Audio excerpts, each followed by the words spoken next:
जवानी को, जवानी वाले शरीर, और ढूंढ दे कोई महबूब, वो महबूब कौन? हमारा गुरु, वो हमारा महबूब है। ऐसा कोई गुरु ढूंढो जो हमारी नाव को पार लगा दे, इस जीवन को सुधार दे।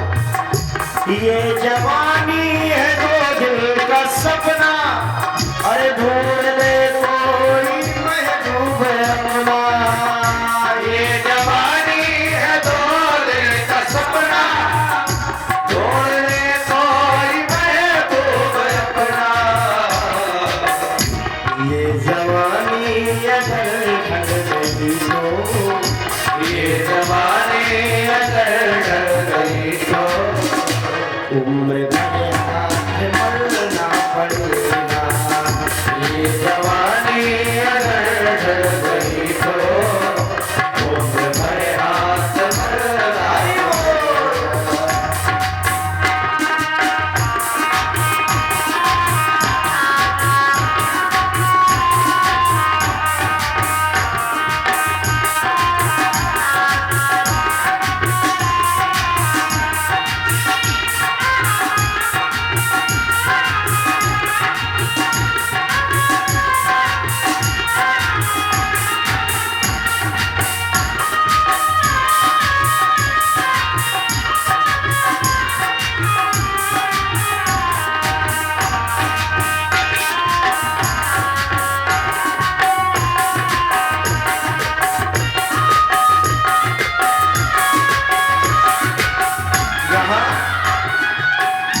ढेर मिट्टी का हर आदमी है, बाद मरने को होना यही है।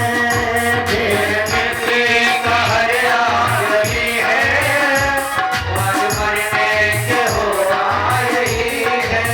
ये मिट्टी का शरीर है और मिट्टी में ही मिलेगा। क्रमी भी भस्म, दबाए गए तो कीड़े पड़ जाएंगे, जलाए गए तो राख बनोगे, बहाए गए तो मलमूत्र करके जलजीव को बहा देंगे। ढेर मिट्टी का हर आदमी है, बाद मरने को होना यही है।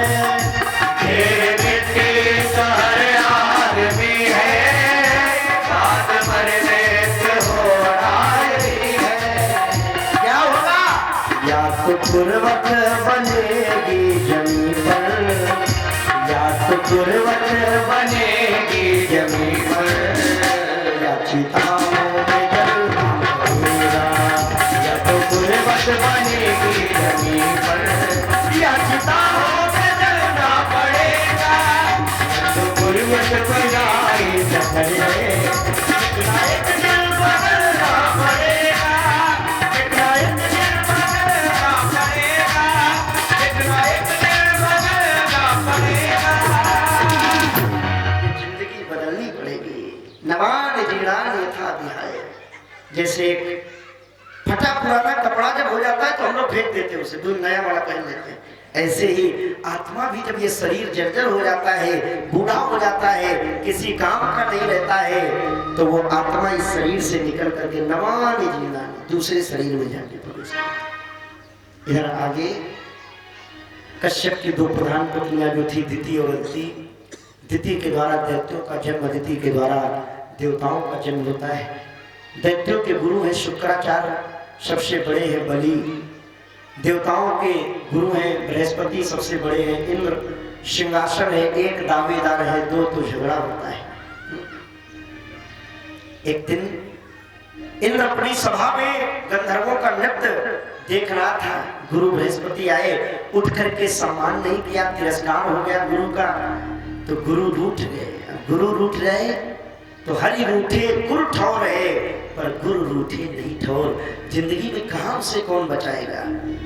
देवताओं ने आक्रमण कर दिया, देवताओं को स्वर्ग छोड़ के भागना पड़ गया। खड़े हुए देवता, इधर समय गुजरा।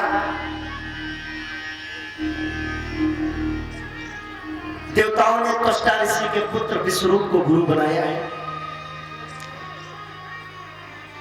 और उनसे यज्ञ करवाई। त्वष्टा ऋषि के पुत्र विश्वरूप यज्ञ स्वाहा स्वाहा कर रहे हैं। बीच में इन्होंने दैत्यों का भी पक्ष ले लिया और बीच बीच में दैत्यों के लिए भी आहुतियां डाल दी।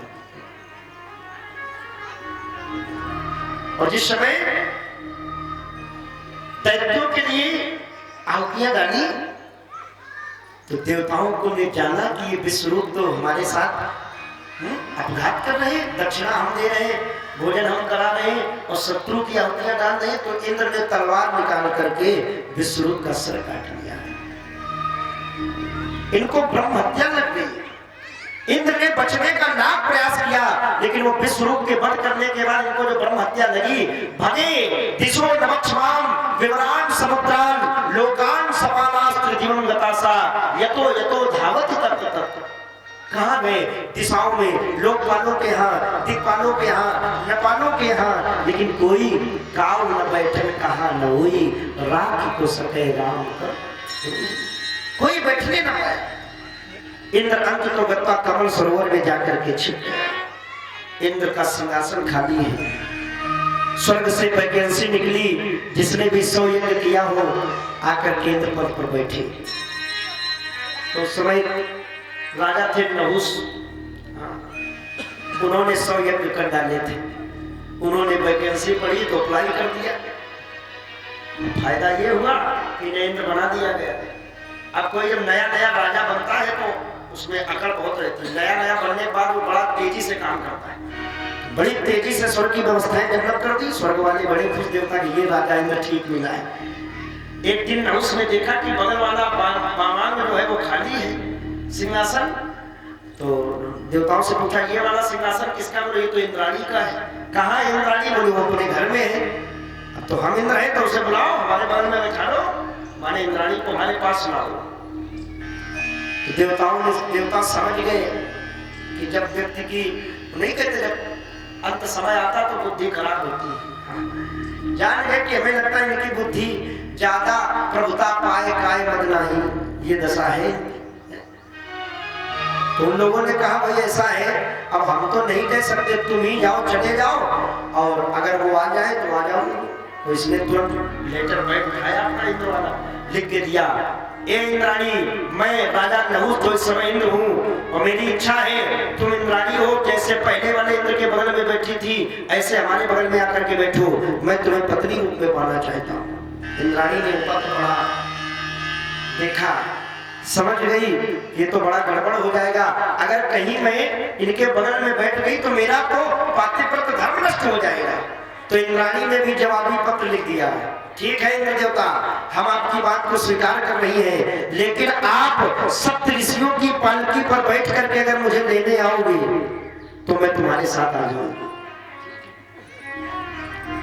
तो ये नया नया इंद्र बड़ा दिमाग, सप्तऋषि आए हमारा, बोले पालकी उठाओ। अब महात्माओं से पालकी, साधु सन करवावे सेवा, और सच्चे निशाचरों की पहचान, माने मात पिता नहीं देवा, साधु सन करवावे सेवा, जिनके ये आचरण भवानी और ते जानो निश्चल सब।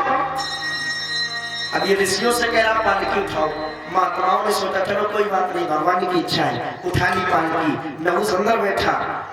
अब चूंकि स्वर्ग में तो देव भाषा संस्कृत बोली जाती है, अब ये नया नया इंद्र था, इसे इतनी संस्कृत आती नहीं, इंग्लिश आती होगी, तो ये बड़ी जल्दी जल्दी में ये, अब सप माने होता तेज चलना, सप संस्कृत में सप कहा जाता, सप माने चलो, तेज चलो, सप। अब ये सप न कह पाया तो ये बड़ी तेज। अब शादी की ननद क्या कहना है, शादी की जब बात करती तो उम्मीदवार लोग बड़े खुश होते हैं। हमने देखा है शादी की ननद बहुत होती है, अभी तो नहीं, जैसे साड़कें खुलती हैं, वो नए नए लड़का हो परेड वाली बाजार जाता, 50 रुपए बुस्कट, 50 रुपए जीन्स, 20 रुपए चश्मा, एक टोपी लगा, पूरे गांव बिल्कुल निकल चमचम ऊपर वाली में जीन्स, देख लो हम वही उम्मीदवार। और कहा वो देखो साल में निकल जाए और न शादी हुई पावे, पांडे जी कहो ना वो पावे शादी तो मालूम है, वो गाँव सब दरिया के धर दे और फिर लई के बटू रही साइकिल और फटो वाला पैंट दादा नगर फैक्ट्री में है, हुई के दरवाजी। तो इंद्र अब बड़ी तेजी में हमारा विवाह, तो इसने संस्कृत में कहा, बगल में दुर्वासा चल रहे थे तो दुर्वासा की लुंगी पकड़ी, एक साथ दुर्वासा बोले तो सर्प सर्प कही लो, बोले हमें लागे देखे हमारा दिमाग खराब है, कहा करे तो दुर्वासा माने 11,000 बोलते तुरंत निकाला कमंडल से जल, दुष्ट कहीं के सर्प सर्प कह रहा है, जा मैं तुझे श्राप देता हूँ, सांप बन जा, अजगर बन गए।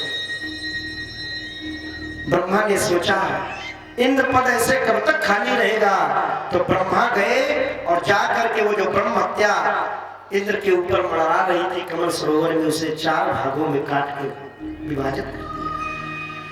पहला भाग वृक्षों को दिया, वृक्षों में जो गोंद निकलता है ये ब्रह्म हत्या है, ध्यान देना।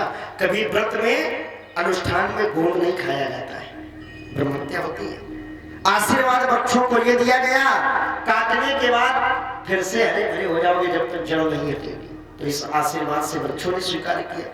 दूसरा भाग जल को दिया गया, जो बहता हुआ जल है, आशीर्वाद ये मिला कि जो बहता हुआ जल है वो कभी अपवित्र नहीं माना जाएगा, और जो जल में जो काई फेना बुलबुला जो होता है ये ब्रह्म हत्या है, इसलिए कमर से ज्यादा गहरे नदी में तालाब में जाके कुल्ला नहीं करना चाहिए।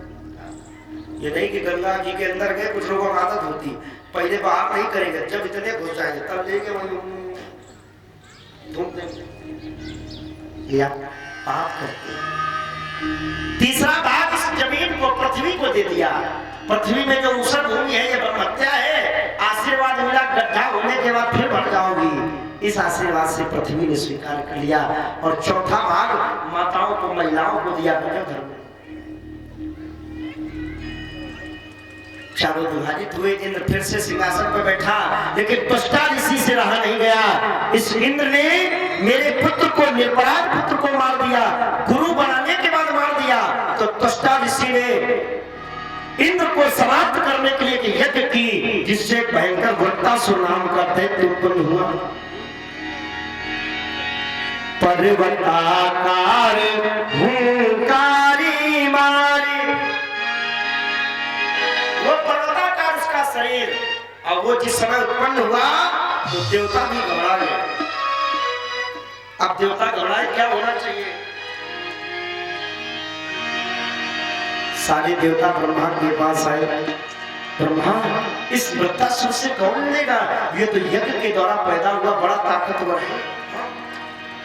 ब्रह्मा ने कहा भाई इसके लिए कुछ खोज की जाए, क्या करें? तो युद्ध में जब कोई न जीत पाया तो भगवान नारायण ने आकर के बताया, ब्रह्मा एक काम करो, अगर कहीं महर्षि दधीच की हड्डियां मिल जाए तब ये वृत्तासुर मारा जाएगा। तो सारे देवता दधीच के पास गए, चरणों में प्रणाम किया, कहा साहब हम चाहते हैं आप हमारी कुछ रक्षा कर दो। क्या करना होगा हमें?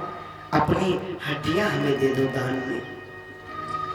महात्मा ने कहा भैया दुनिया में व्यक्ति सब कुछ दे सकता है, पैसा दे देगा, जमीन दे देगा, सोना दे देगा, सब कुछ दे देगा, लेकिन किसी से उसके अगर प्राण मांगो तो क्या वो दे पाएगा?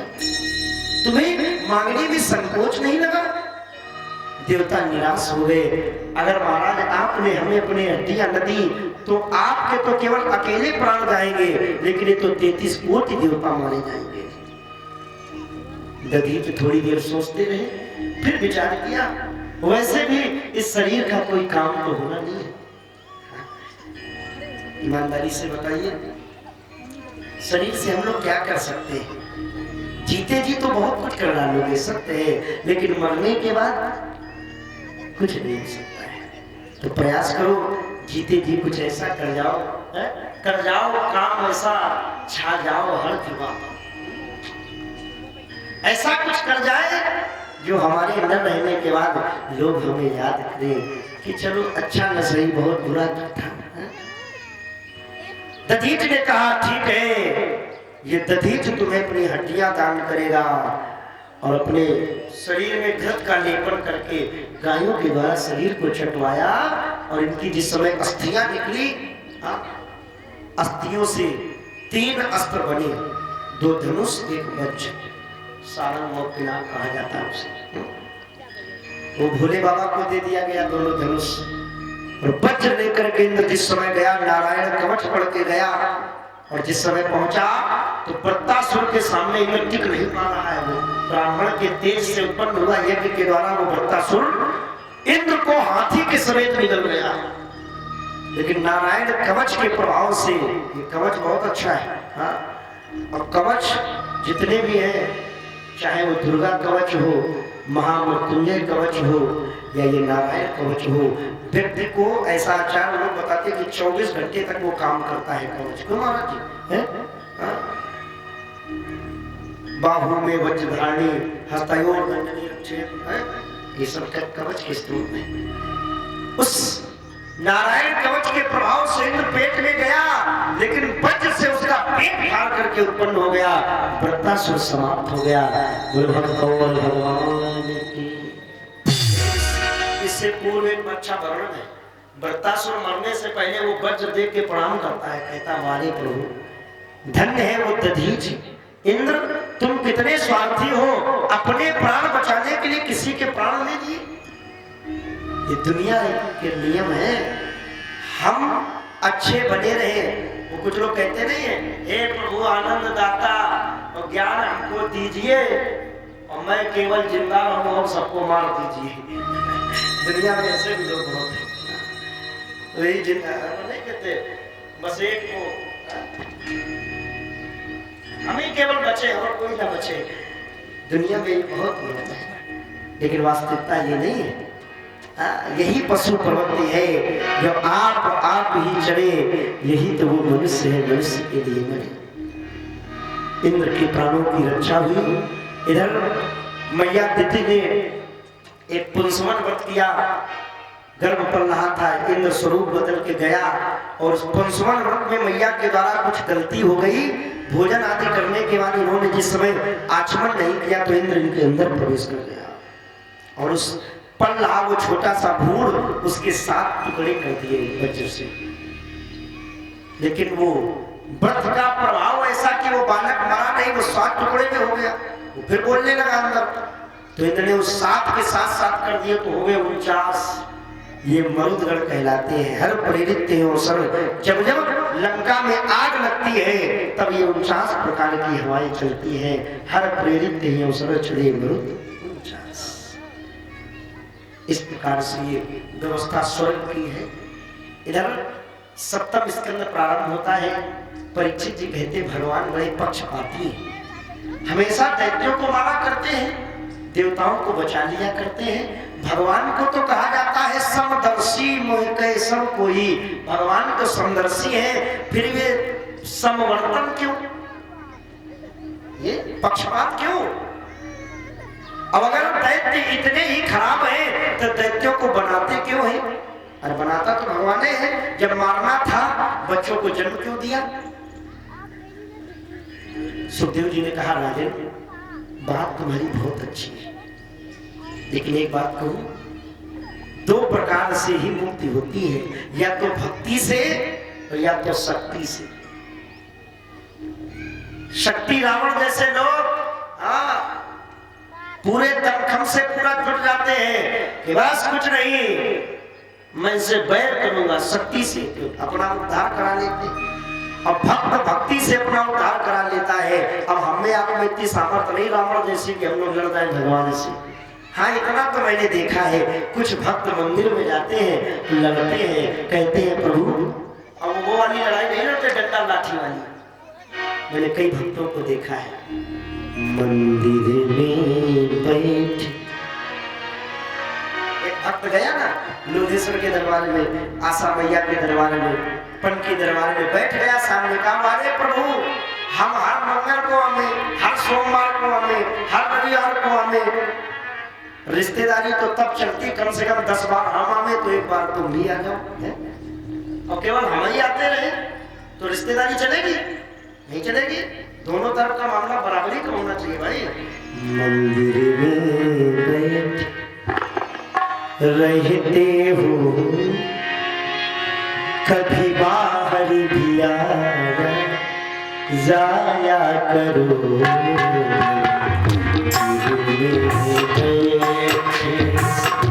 रहते हो कभी बाहर भी आया जाया करो। सभी गाए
वाले का भरोसा है।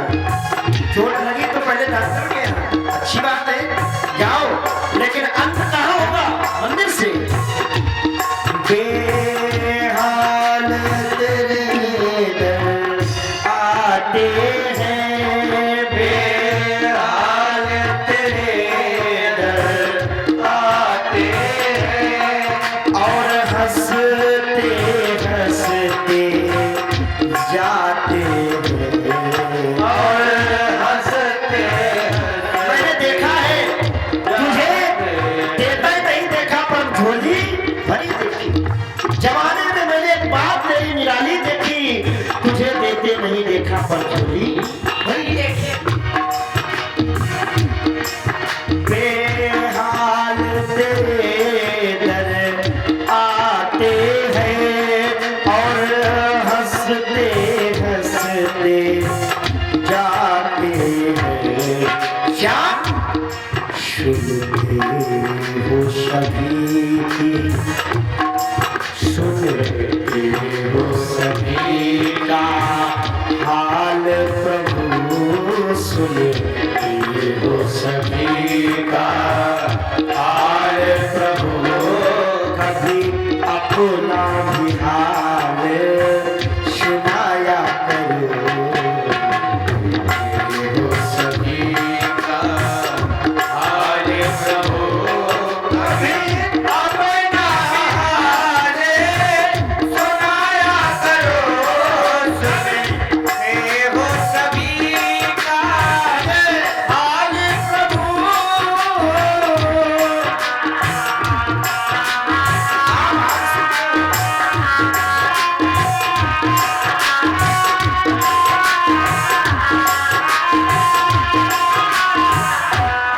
ध्यान देना, भजन तो बहुत लंबा है, पर एक लाइन और सुनाऊंगा।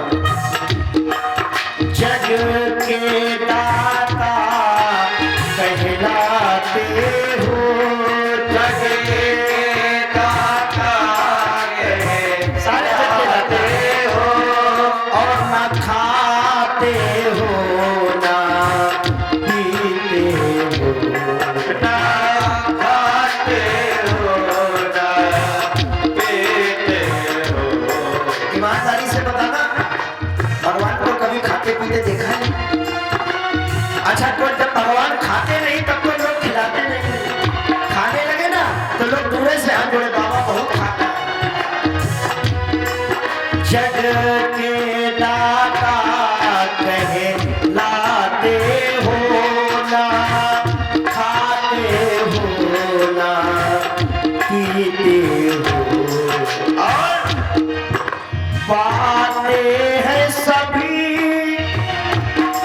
हम लोग सभी आपका प्रसाद पाते हैं, पाते हैं सभी, पाते हैं सभी प्रसाद तेरा, कभी तुम भी तो होगे लगाया करो। मांगी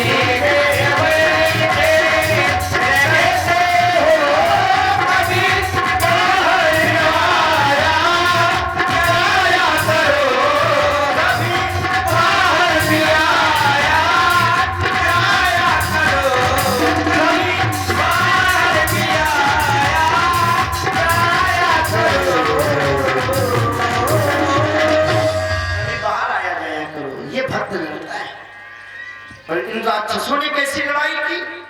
देखो ये भी भक्ति है, इसे कुछ अलग न समझा जाए। अगर लड़ा भी जाए तो टाइम से लड़ा जाए।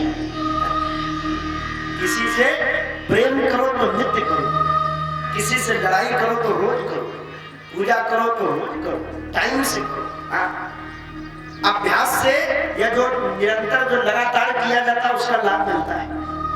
प्रतिदिन जो किया जाए, आप एक दिन माला चढ़ाया है, दूसरे दिन नहीं गए, आपका क्रम टूट गया।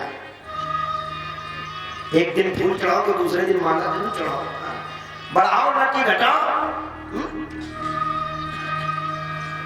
इन राक्षसों ने बैर करना शुरू कर दिया।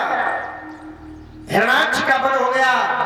हिरण्याकश्यप जो इसका दूसरा भाई है, जय और विजय दोनों पार्षद 3 जन्मों के लिए 3 जन्म द्विज वचन प्रवाना, मुकुट न भय हते भगवाना। जय और विजय पार्षद जो पतन हुआ है प्रथम जन्म में हिरणाक्ष और हिरण्याकश्यप बने हैं। हिरणाक्ष का वध भगवान ने 12 अवतार लेकर के लिया। तो हिरण्याकश्यप अपनी पत्नी को, अपनी माँ को, अपनी भाभी को समझा रहा है। इसकी माँ दिति, पत्नी कयाधु, भाभी रुषा भानु, और समझा रहा है माँ चिंता न करो, अम्मा मही वधु पुत्र वीरम मारहत सोचितुम रिपोर्भुमुखी श्लाघ्या सीता। रिपोर्भुमुखी मेरा भाई अम्मा मही वधु पुत्र वीरम मारहत, नाना ए भैया, ए भाभी, ए पत्नी, रो मत क्यों, हमारा भाई लड़ते लड़ते वीर गति को प्राप्त हुआ है। और जो व्यक्ति देश के लिए, समाज के लिए और धर्म के लिए लड़ते लड़ते अपने जीवन का बलिदान करता है, उनके लिए आंसू नहीं आया करते। क्यों रो रही हो? बंद करो रोना। या ये हिरण्याकश्यप तपस्या करेगा। तो हिरण्याकश्यप ने उठाई गदा और लेके मंदराचल पर्वत पर पहुंचा। अब इंद्र आदि देवता घबरा गए। तो पहले से राक्षस एक तो करेगा और ऊपर देकर तपस्या करनी तो नीवी पे चढ़ जाएगा, हाल क्या होगी। तो गुरु बृहस्पति गए, तोता बन के गए, जहां बैठने जा रहा था कह दिया नारायण, तो लौट आया। पूरे दिन खराब हो गया। अरे राक्षस कौन है? आप लोग राक्षस देखे? नहीं देखे? पक्का बता रहे? पहले दिन 2-4 लोग कल हमारे पास गए, बोले महाराज हम लोग कुछ भी कहते हैं आप तुरंत काट देते हो। बड़ी स्थिति। राक्षस नहीं देखे? पक्का ईमानदारी से? टीवी में नहीं देखे? वो सिंहों वाले ऐसे रामायण देव महाभारत देखे हो, कभी लॉकडाउन में देखे हो? वो सिंह होती राक्षस, ये तो राक्षस, बड़े बड़े दांत और पारस्त बाल, बड़ी बड़ी सींग, हा हा हा करते वो राक्षस। लेकिन कलयुग में तो बिना सींगन वाले राक्षस घूम रहे, उनकी पहचान कैसे की जाए? अरे सींगें लगी होती तो पहचान लिया जाता यही राक्षस है। तो सींगें तो कोई दिखाई नहीं पड़ा, हाँ राक्षस यही राक्षस है, लेकिन दिखाई नहीं पड़ रहे। तो उनके लिए पहचान भी मैंने थोड़ी देर पहले चौपाई सुनी थी, है? माँ नहीं मात पिता नहीं देवा, साधु संग करवा वही सेवा, जिनके जे आचरण भवानी, तेजा नहीं निश्चर समप्राणी। कौन? जो अपने माता पिता की बात न मानता हो, संतों का तिरस्कार करता हो, अपने से बड़ों का अपमान करता हो, दिन भर मौजे में घूमता हो,